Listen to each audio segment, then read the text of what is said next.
So many filmmakers walk away from a film feeling that they were let down. Sales agent didn't push hard enough. Distributor didn't market it properly or at all. The deal looked good on paper, but like we never saw any money from that deal. I hear this constantly. I've told this story myself. And honestly, if you're watching this video, I'm sure you have too. And sometimes, look, partners do underperform. Fair enough. But far more often, the problem isn't who handled the film after it was finished. It's that the financial outcome was actually locked in long before any of them got involved. Now, when I say that, some people might feel uncomfortable, right? Because you might think, well, isn't it literally the job of a distributor and a sales agent to make me money and make me profit from my film? Not quite. Those sales agents and distributors, they don't make films profitable. All they do is they monetize decisions that were made upstream. Okay? Now, if you don't understand that distinction, you'll keep blaming the wrong people and repeating the same mistakes on your next film. So I want to talk about that mistake, and I want to talk about the decisions that are made upstream that then influence how the film performs downstream. And if you don't know who I am, I'm Alexi Uzas. I'm a film producer based in Australia. I've produced or EP'd 12 feature films, and I've helped over 100 filmmakers on their filmmaking journey. So let's get into it. So the core mistake here is basically, filmmakers believing that these downstream partners who get involved in your film, they're the ones that make the film work financially. But they don't, right? They're only monetizing what already exists. They don't fix weak positioning. They don't fix the problem of budget market kind of mismatch, right? So you've over budgeted your film relative to what the film could make. They don't fix the mistake of there just being no audience for your film because it's too niche. On the other hand, filmmakers, and I've been guilty of this myself, over budget films relative to what the film can make in the marketplace. Usually it's because most filmmakers, producers haven't worked in distribution or sales, so they don't have an accurate read on what the market realities are. And then ultimately just not understanding how recoupment works, right? Who are the various parties that are going to take some sort of cut from the revenue? And then what are you actually left with as a production company at the end of that? So if the decisions that you're making as a producer don't align with the market reality, no deal structure, no distributor is actually going to save you. So this is why, as a filmmaker or producer, you can make a film that premieres at a solid festival like Venice, right? You can secure recognizable distributors. You can announce those deals publicly. You can get reviewed in the trades. You can get interviews all over, and you can still struggle to meaningfully recoup. And I know because I've been there. Now, my view or my belief is that this is why a lot of filmmakers get jaded. And if you've been in the industry, you've met a filmmaker, a producer, an EP who is jaded and everything's pessimistic, they're down about everything. I think a lot of the time it's because of this. They think they've been burned. And look, 100%, sometimes people have been burnt. There are bad actors in the industry. Like, there's no getting around that. But on the whole, most companies, most people who I've met and worked with, are doing a good job, and they're not evil, but the expectations that we have as filmmakers, as producers, basically just built on wrong assumptions.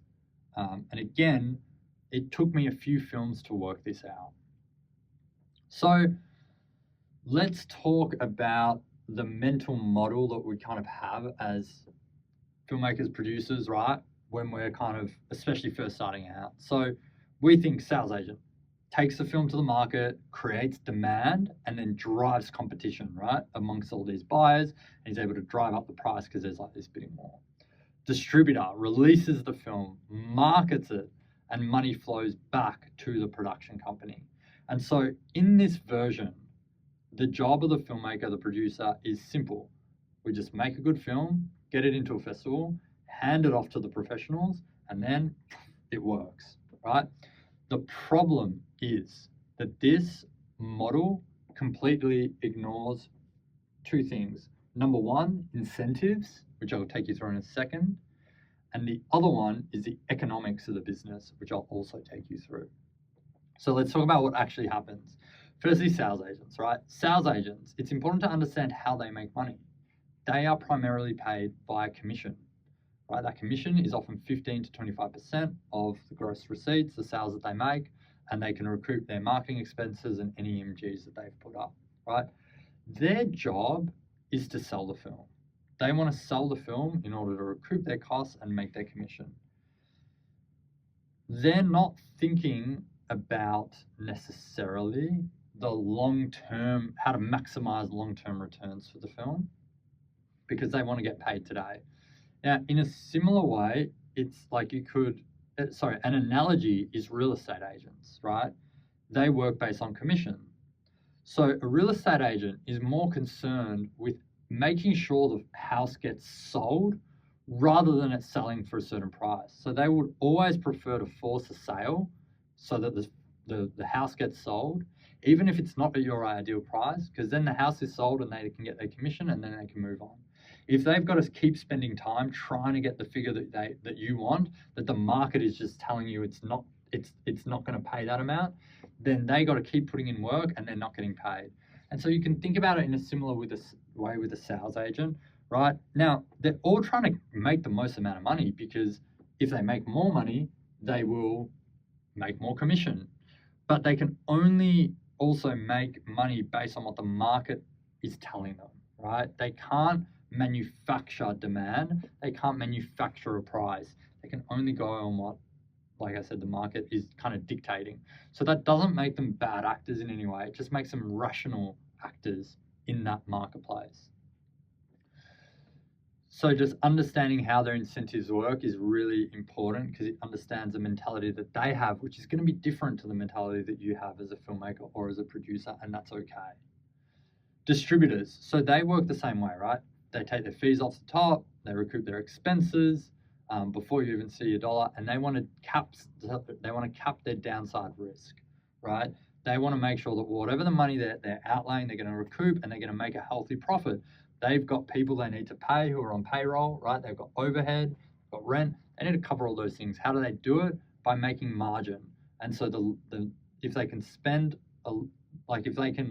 whatever they outlay, if they can ensure that they make way more than that, then they're going to be happy. So they're incentivized to basically maximize their entire slate of films, right? Because all of those films are covering their overhead and making them profit.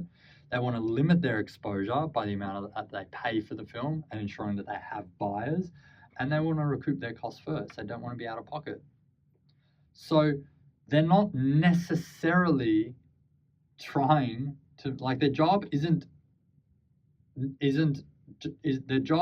to make your film wildly profitable. If the film can be wildly profitable, if it becomes wildly profitable, that's great, but not every film is going to fall into that category. And so sometimes your film won't fall into that category.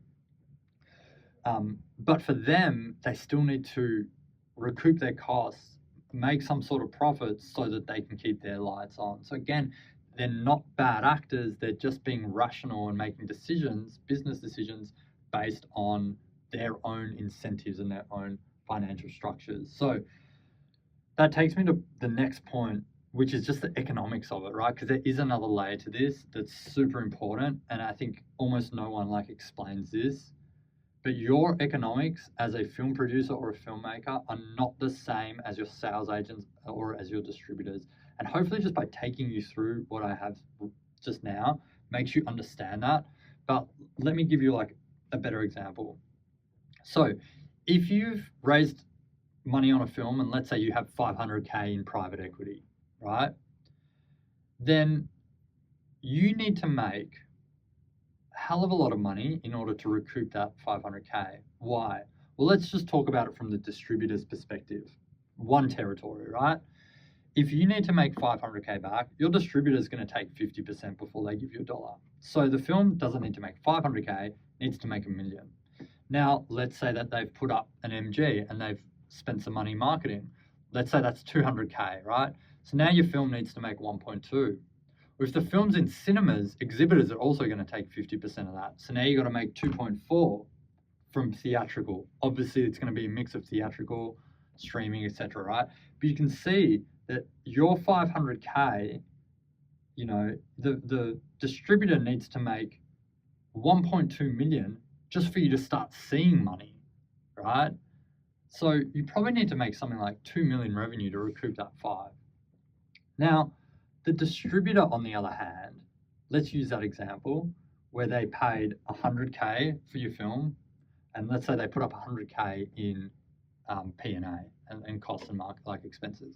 So their outlay is 200K, but they're able to recoup that first from any money, and they're taking 50% of anything the film makes, right? So you can see simply by being in a different part of the supply chain, right? So it's exhibitor, distributor, filmmaker. Distributor's closer to the like where the supply chain ends in terms of where it meets the consumer, and then also their outlay is less. They've put up 200K, you put up 500K. Simply that means that they need to recoup way less in order for the film to make a profit for them. I haven't worked out exactly what it is, but let's say they need to recoup 200K, so the film has to make at least 200K, and then they're getting 50% of everything it makes after that. So actually, like, that's it. They only need to recoup 200K, but 200K for you doesn't need to get you anywhere near to paying your investors back, because at that point, the distributors have just recouped. So this is why it's really important to understand that the economics for everyone is different. And if you're upset by that, then don't start a production company, right? If you're starting a production company, you need to understand where you sit in this supply chain.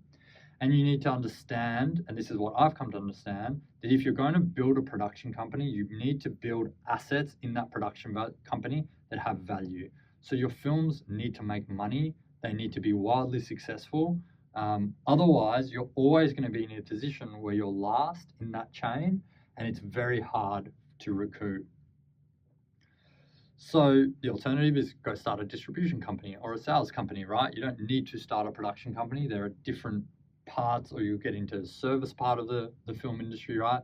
The decision is yours. So if you are making the decision to stay in the production company and to build a production company, you're not in a high cash flow business like these other businesses are. You're basically in an IP. You're trying to build value through IP. So again, in this scenario, like, no one is lying, right? No one's necessarily failed either.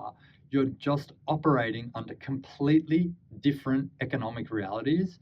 And I think if you don't understand that, that's why filmmakers get upset with these like outcomes, financial outcomes on film. So let's talk about the most important part of this video, which is who actually makes you money. The person is the person who controls decisions before the market, right? So it's the person who's thinking, what is the budget of this film relative to demand? What is the level of cast that I need relative to the sales value? What is the genre that we're sitting in relative to audience appetite and audience trends and audience behavior right now? What is my territory by territory strategy before contracts even get signed, right? Who are the buyers that this will appeal to? In other words, the person is the producer. And if you're watching this video, it's you. So sales agents and distributors, they are important. They're even necessary, right? But they're not the commercial engine of the film. And if you think otherwise, then you're simply shifting the blame away from you as the producer and the architect of the entire project. So you don't want to ask, should I go with a sales agent or a distributor? You need to go with a sales agent or distributor, right? They're the ones who are going to maximize the value of the decisions that you make upstream. So what you want to ask instead is, at what point are the financial outcomes of this film already decided? And if you can't answer that, the deal that you're chasing will never fix the problem. It will essentially just reinforce that problem and reinforce the decisions that you've already made. Now, if this framing feels a bit uncomfortable, that's a good sign because it means that you're starting to understand and realize the decisions that need to be made in order to make a film financially successful.